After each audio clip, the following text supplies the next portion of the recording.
Salut les amis, j'espère que vous allez bien. On est parti pour la vidéo du jour. On a pas mal d'informations mercato. On regardera ça dans quelques instants. On démarre comme d'habitude avec les deux unes des quotidiens madrilènes. La une du quotidien AS, une une consacrée à Fernando Alonso. C'est week-end de Grand Prix et pas n'importe lequel. Grand Prix de Monaco ce week-end. En ce qui concerne le Real, c'est en bas à gauche. Vinicius Asta 2027. Alors voilà, c'est l'information du quotidien AS. Malgré tout ce que l'on a pu entendre et lire autour de l'avenir de Vinicius depuis quelques jours, il semblerait tout de même que Vini, lui, dans son esprit, souhaite continuer au Real Madrid.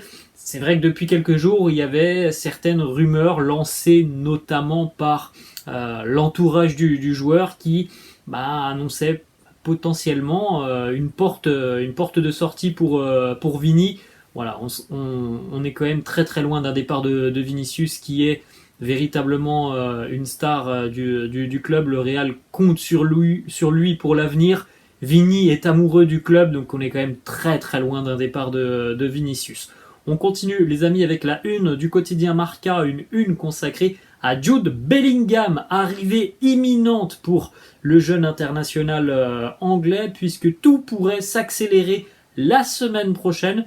Pourquoi la semaine prochaine? Tout simplement parce que demain aura lieu la dernière journée de Bundesliga et d'ailleurs il y aura peut-être un titre pour le Borussia de Jude Bellingham qui, si je ne me trompe pas, affronte Mayence demain à domicile. En cas de victoire, le Borussia Dortmund sera champion d'Allemagne et mettra donc fin à l'hégémonie du Bayern depuis près de 10 ans maintenant. Donc voilà, pour le moment il est vraiment focus sur ce dernier match demain. Mais le dossier pourrait très rapidement accélérer la semaine prochaine. Plusieurs journalistes et médias annoncent que on est déjà d'accord sur le contrat, à peu près 6 ans, 6, 5, ça varie selon les sources pour Jude Bellingham et bon, le montant du transfert aux alentours des 100 millions d'euros. On n'a pas de prix exact, mais il pourrait y avoir une avancée significative la semaine prochaine. Ensuite, les amis, on tire notre coup de chapeau à Benzema, Karim qui a joué malgré une blessure assez sérieuse face au Rayo Vallecano mercredi. Alors pour ceux qui ont vu le match, pour ceux qui ont vu le débrief, on en a parlé lors de ce débrief, on a dit, Karim, je sais pas il était gêné, on l'a vu toute la première mi-temps boitiller, se regarder un petit peu son pied, et pourtant non, il a continué à jouer. Bon, on a les explications, regardez les images, pour ceux qui n'aiment pas la vue du sang, ne regardez pas ces images parce que Karim il a reçu tout simplement un coup, alors il s'est fait marcher dessus, et regardez quand même la plaie impressionnante. Il y a peut-être 3-4 cm donc au niveau du pied. C'est très difficile de continuer à jouer comme ça. Karim a continué à jouer comme ça. Il a même marqué en ayant donc cette plaie assez impressionnante au niveau du pied. Il a eu donc 5 points de suture à l'issue de la rencontre.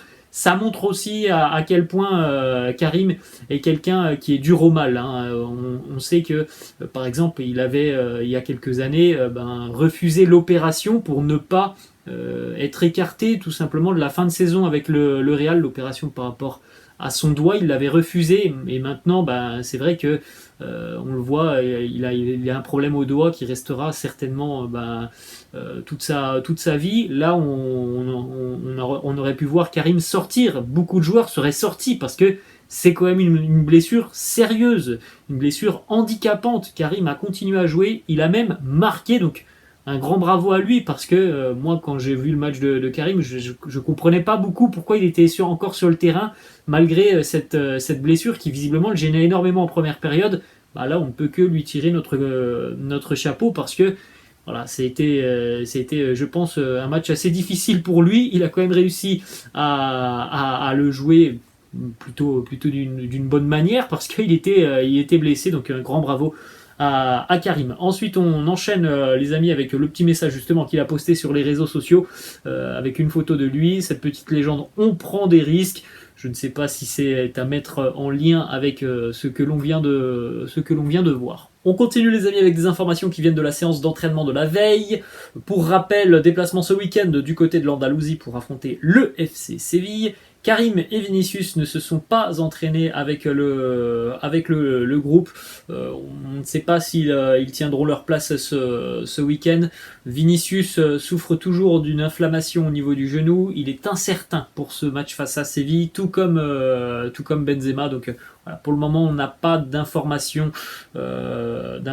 officielles sur la présence ou non des deux attaquants merengues. On poursuit les amis d'ailleurs avec une autre information qui concerne ce déplacement à Séville ce week-end. Les supporters du FC Séville veulent ce week-end, donc au Sanchez Pizjuán, mettre en place une action un petit peu symbolique pour montrer leur mécontentement envers le Real Madrid, envers Florentino Pérez et l'influence du Real sur la Liga espagnole. En fait, les fans du FC Séville, les supporters du FC Séville souhaitent que les supporters fassent tourner un petit peu des petites serviettes blanches lors du match ce week-end, parce que les supporters du FC Séville ne comprennent pas pourquoi le carton rouge de Vinicius a été annulé. Bon, on en a parlé un peu plus tôt cette semaine.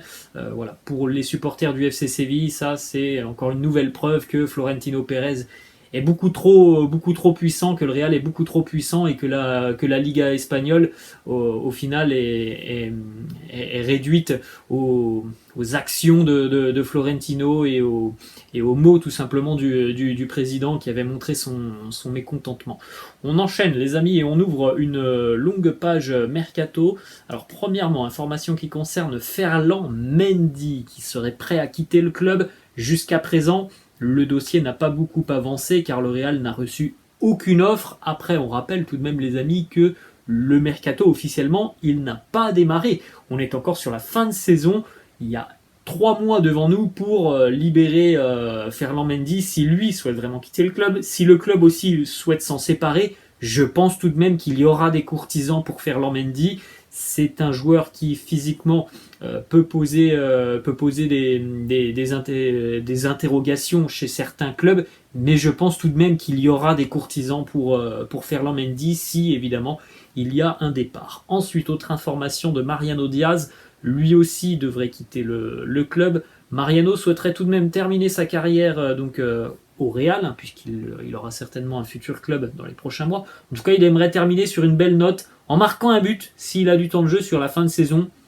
Bon, on verra, hein, pourquoi pas ce week-end face à Séville, hein, si Karim et Vinicius sont out pour cette rencontre, s'ils sont forfaits, il est évident que Mariano va postuler à une place de titulaire. Donc voilà, affaire à suivre pour Mariano Diaz qui quittera le club évidemment cet été. Ensuite, autre information, et celle-là, la grosse information, on sait, hein, Carlo Ancelotti l'a fait comprendre, et on a quand même plutôt compris maintenant que le Real allait certainement chercher un numéro 9 cet été. Alors après, on n'a pas forcément les informations sur le statut de ce numéro 9. Est-ce que ça va être un remplaçant de Benzema? Est-ce que ça va être, quand je dis un remplaçant sur l'année prochaine? Est-ce que ça va être sur du plus long terme?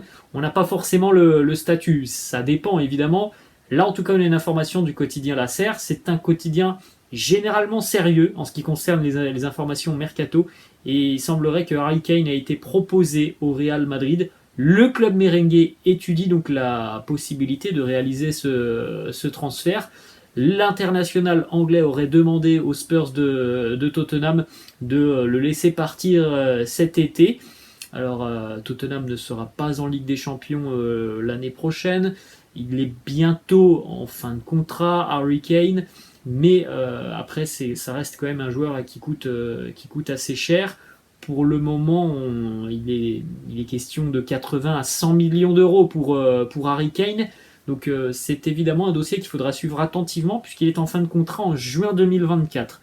Donc c'est dans l'intérêt des Spurs de Tottenham de le vendre cet été s'il n'y a pas de prolongation de contrat. Parce que sinon, l'année prochaine, il est gratuit. Harry Kane, et je pense que connaissant un petit peu le président de Tottenham, Monsieur Levy, c'est pas quelqu'un qui aime perdre beaucoup d'argent. Donc il est fort probable de voir Harry Kane quitter les Spurs cet été. Le Real est intéressé, mais ça ne veut pas dire que le dossier se finalisera, parce que la priorité, encore une fois, c'est Jude Bellingham, parce que Jude Bellingham, c'est à peu près 100 millions d'euros. Donc là, ça voudrait dire aussi presque 100 millions d'euros, ça fait beaucoup. En tout cas, le Real est très attentif à sa situation. On sait aussi d'ailleurs hein, que le Bayern reste attentif à la situation d'Harry Kane, puisque le Bayern a perdu Robert Lewandowski la saison passée, et on a bien vu cette saison que voilà, le fait de ne pas avoir un pur neuf côté bavarois, ça a posé problème, même si Choupo-Moting a rendu des services, mais voilà, Choupo-Moting n'est pas tout de même au niveau de Lewandowski ou de Harry Kane. On va terminer 2 informations encore. La première, c'est une nouvelle information mercato qui concerne aussi le Bayern, puisque le Real veut aussi recruter le latéral Alphonso Davies. Il est la priorité au poste de latéral gauche. Bon, là, franchement, les amis, ça me semble compliqué. Le Bayern n'a pas l'air vendeur en ce qui concerne Alphonso Davies, et c'est vraisemblablement un dossier qui peut coûter très cher. Donc c'est franchement une information qui me semble un peu compliqué pour le Real cet été. On termine avec une petite information en ce qui concerne les dates de retour à l'entraînement pour le Real, puisqu'on rappelle, là, les amis, qu'on va avoir la fin de saison, mais on aura donc une trêve internationale. Donc ça va pas forcément être les vacances pour les internationaux. Les vacances, c'est pas dans une semaine, puisqu'ils vont rejoindre pour la grande majorité leur sélection nationale. Donc retour pour la pré-saison du Real, ça sera le 10 juillet. Ceux qui ont joué avec leur sélection et joueront avec leur sélection nationale dans les prochaines semaines, eux, feront leur retour le 20 juillet avec, évidemment, on rappelle, hein, la tournée du côté des États-Unis. Voilà les amis, la fin de cette vidéo, j'espère que ça vous a plu. N'hésitez pas, comme d'habitude, à lâcher un petit pouce bleu, n'hésitez pas non plus à vous abonner à la chaîne. Je vous laisse les amis, je vous dis à la prochaine. Ciao.